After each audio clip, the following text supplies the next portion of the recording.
देखें minor science तो आपने भी माना कि यस वो काफ़ी ज़्यादा हमें लग रहा है कि पूरे हो चुके हैं और इम्पैक्ट भी उनका बहुत ज़्यादा है। अभी थोड़ा मेजर साइंस पे क्विकली बात कर लेता हूँ। ये हदीस बहुत लंबी हदीस है। ये हदीस आ रही है जी सैयदना अब्दुल्लाह बिन उमर रज़ियल्लाहु अन्हु। वो कहते हैं कि हम रसूलुल्लाह सल्लल्लाहु अलैहि वसल्लम के पास थे, पास बैठे फितनों का तज़किरा कर रहे थे। आपने भी फितना अहलास समेत बहुत से फितनों का जिक्र किया। एक आदमी ने पूछा अल्लाह के रसूल फितना अहलास से क्या मुराद है? आप सल्लल्लाहु अलैहि वसल्लम ने फरमाया फितना अहलास से मुराद जंगो जदल और शिकस्त व रेख्त का ज़माना है, फिर खुशहाली और आसूदगी का फितना उभरेगा। इसकी इब्तिदा और इंतहा और सरपरस्ती और ज़िम्मेदारी ऐसे आदमी के हाथ में होगी जो अपने गुमान के मुताबिक मुझसे होगा, हालांकि वो मुझसे नहीं है। मेरे दोस्त तो परहेजगार लोग हैं। फिर लोग ऐसे शख्स पर सुलह करेंगे जो मुस्तकिल तौर पर बादशाहत के लायक और इसका अहल नहीं होगा। इसके बाद भयानक आफत और मुसीबत पर मुश्तमिल फितना नमूदार होगा। वो इस उम्मत का हर फर्द को हलाक करके रख देगा। जब कहा जाएगा कि ये फितना ख़त्म हो चुका है तो वो हद से बढ़कर दोबारा सामने आएगा।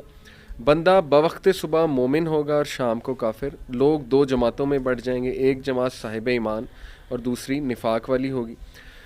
इसमें कोई ईमान नहीं होगा। जब मामला यहाँ तक पहुँच जाए तो दज्जाल का इंतज़ार करना, वो इसी दिन आ सकता है या फिर अगले दिन आ जाएगा। ये मुस्नद अहमद है, हदीस नंबर 12835, सही हदीस, इसको सही का दर्जा जो है वो दिया गया।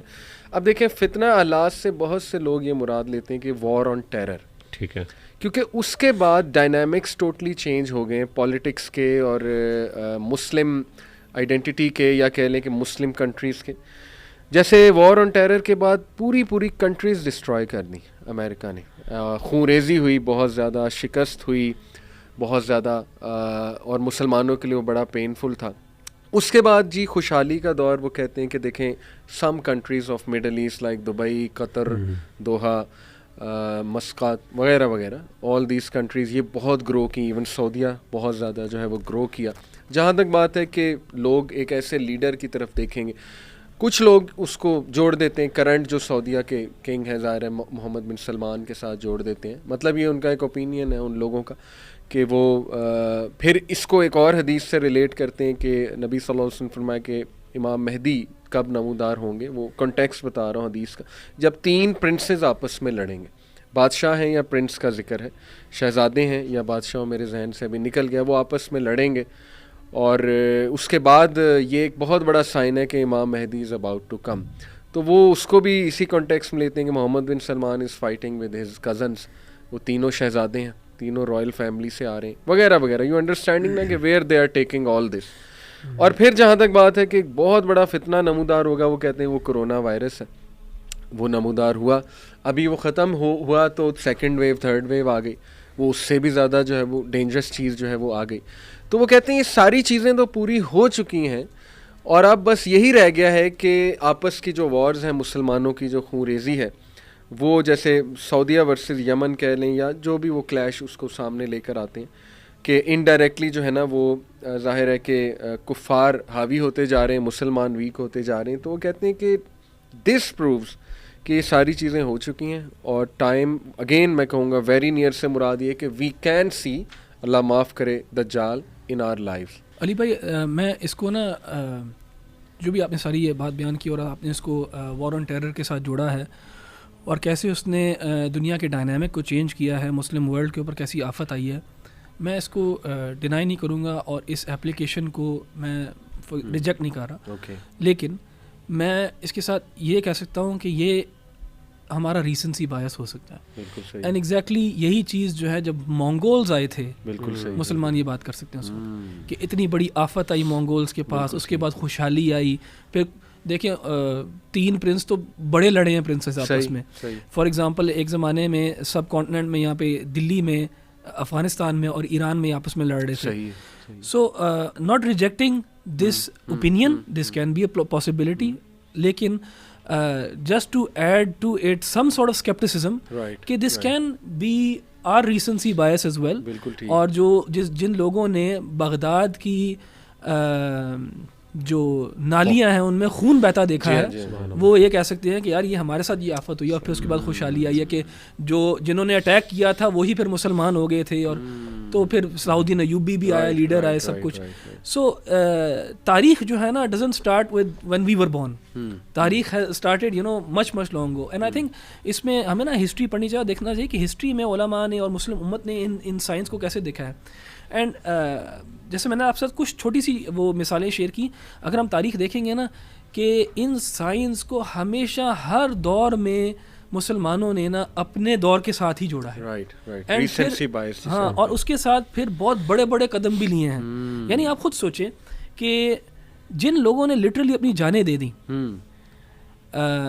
ये समझ के कि हाँ ये वक्त अब आ गया वो, तो उस लेवल ऑफ सर्टेनिटी उनके अंदर सब्जेक्टिवली कितना था, बहुत ज़्यादा सर्टेनिटी था।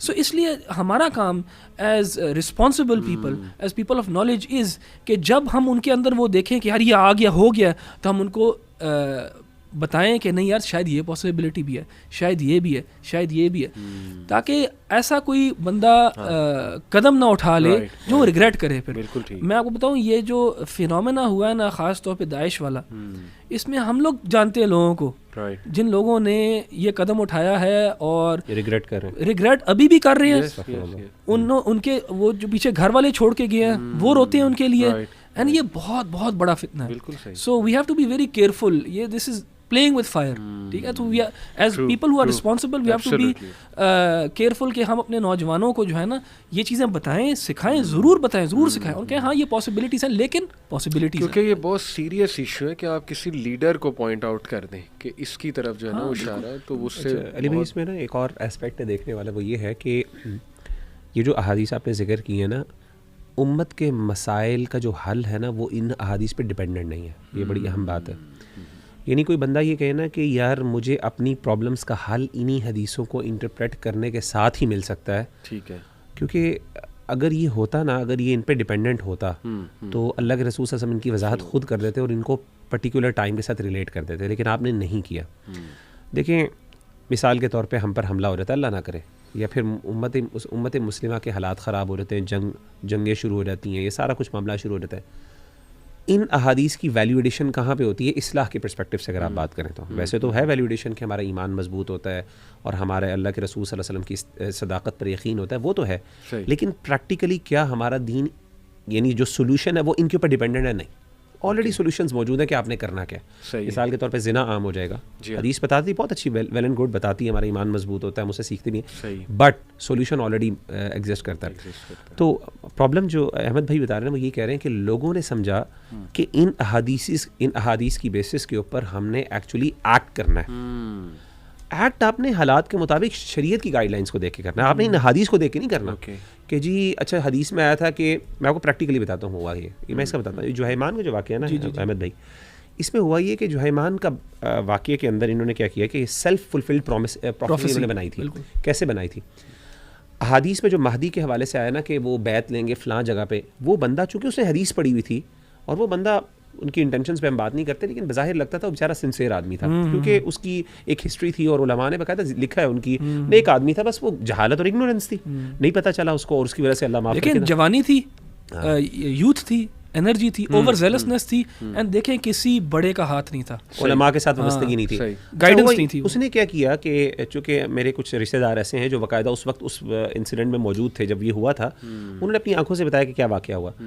आप यकीन करें कि उन्होंने एग्जैक्टली वही काम किए जो कि अहादीस में मौजूद है, हालांकि हमें यानी जो वक्त बताता है कि वो मेहदी नहीं थे, सही, क्योंकि अगर मेहदी होते तो अब तक तो बड़ा कुछ हो चुका था, तो मेहदी आने वाले, लेकिन उन्होंने वो सारे एक्ट्स क्यों परफॉर्म किए? दे वेटेड फॉर, गालिबन हदीस में आता है कि जोहर की नमाज के बाद वो बैत लेंगे इमाम महदी, तो दे वर वेटिंग फॉर जोहर की नमाज के, जोहर की नमाज के बाद होंगे, फलां जगह पे होंगे, वो वहाँ पे वेट कर रहे थे। वो कुरैश में से था, वो लड़का कुरैश में से था, अल्लाह की तरफ। उसने क्या किया, उन्होंने क्या किया, they actually took self fulfilled prophecy के तौर पे उन्होंने ये काम किया। तो अगेन बात ये है कि ये प्रॉब्लम है। अगर आप कहते हैं कि यार ये होगा, लेकिन मेरा अमल, दीन ने ऑलरेडी गाइडलाइंस दी हुई हैं, इसीलिए आप देखें हज़रत हुज़ैफा ने क्या कहा था, उन्होंने कहा हाफिज़हा मन हाफिज़हा औ कमा क़ाल अलैहिस्सलातु वस्सलाम रज़ियल्लाहु तआला अन्हु, कि जिन्होंने उन साइंस ऑफ द आवर को याद रखा, उन्होंने याद रख लिया, जो भूल गए। सही, यानी दीन इटसेल्फ कंप्लीट है उनके, यानी दीन अगर वो ना भी किसी को साइंस ऑफ द आवर पता करें तो सॉल्यूशन गाइडेड ऑलरेडी मौजूद है, तो इस पे डिपेंड नहीं करना चाहिए।